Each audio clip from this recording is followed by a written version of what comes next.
Jeg er taget ud til JH Ståldesign for at se, hvad de laver. Det går utroligt godt for jer her i den svære tid, hvor krisen er hård med alt og alle. Hvad skyldes det? Ja, det går faktisk ret godt, og det er jo fordi, at folk er lidt på vej tilbage til noget, der er dansk produceret, og noget, der er kvalitet, og noget, der er lidt i skandinavisk design. Og det kan man mærke, der er stor interesse. Hvorfor er det så populært, vil du tro? Jamen, som sagt, er Krammerhusene jo et helt unikt nyt design, som er produceret her på vores eget værksted, og det er en god kvalitet. Det var et projekt, der startede her for 4 år siden, hvor vi skulle have julebelysning i Brandstrup, vores lille landsby her. Og der blev jeg så lejet til at komme med et oplæg. Og det har vi så egentlig haft rigtig god succes med. Vi har 35 i dag oppe at hænge i Brandstrup her til jul, og det er jo så den store, der er 1 meter høj. Det er jo lidt af en voldsom ting, men når den er oppe i 4,5 meters højde, så er den ikke for stor. Ideen er jo så, at der sidder en 20 watt sparepære, hvor der så kommer lys ud igennem de her stjerner. Uh-huh. Hvis man er privat og vil købe sådan en, er det så til at komme til for penge? Ja, altså det er det bestemt. Det er jo en engangsinvestering, så selvom de måske er lidt dyre i indkøb, så er det jo noget, der holder i generationer. Det er rustfrit stål det hele, både popnitter og skruer og alt. Og så er de meget billige i drift. Der ser jeg kun en 9 watt sparepære, den lille her. Nu er det jo ikke lige størrelsen til at hænge på juletræet, men de er vel også til at hænge udenfor.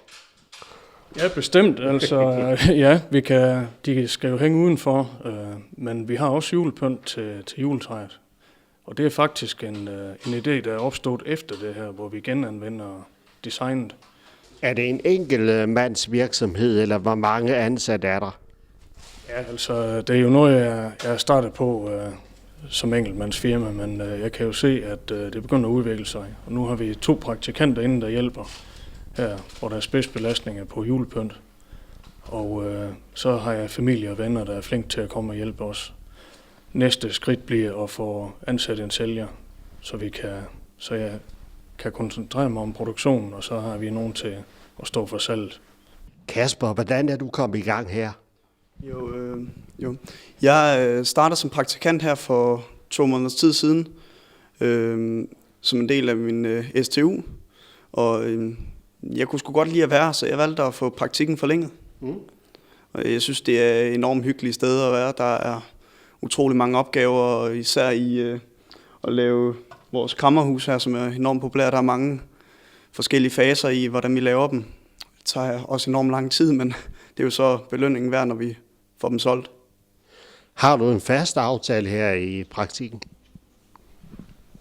Ja, det har jeg. Jeg har en fast aftale i praktik på 1 måned ad gangen, hvor den så bliver fornyet, alt efter om jeg vil være her eller ej. Men jeg regner med, at jeg bliver her rimelig lang tid.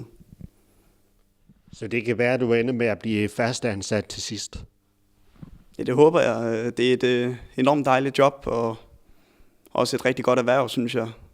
Så jo, jeg håber, jeg bliver fastansat med tiden. Det vil sige, at du er lidt af en handyman? Ja, det kan man godt sige. Jeg foretrækker at arbejde med mine hænder. Men det er et dejligt sted, og dejlige omgivelser med dejlige mennesker. Så der er ikke noget brok her. Det er et dejligt arbejdsmiljø og dejligt arbejde. Hvad kan du give af andre råd til andre firmaer? Jamen, jeg vil jo sige, at der er jo mange små selvstændige, der har det svært for tiden, og det er svært med alle de udgifter, der er, især her i Danmark.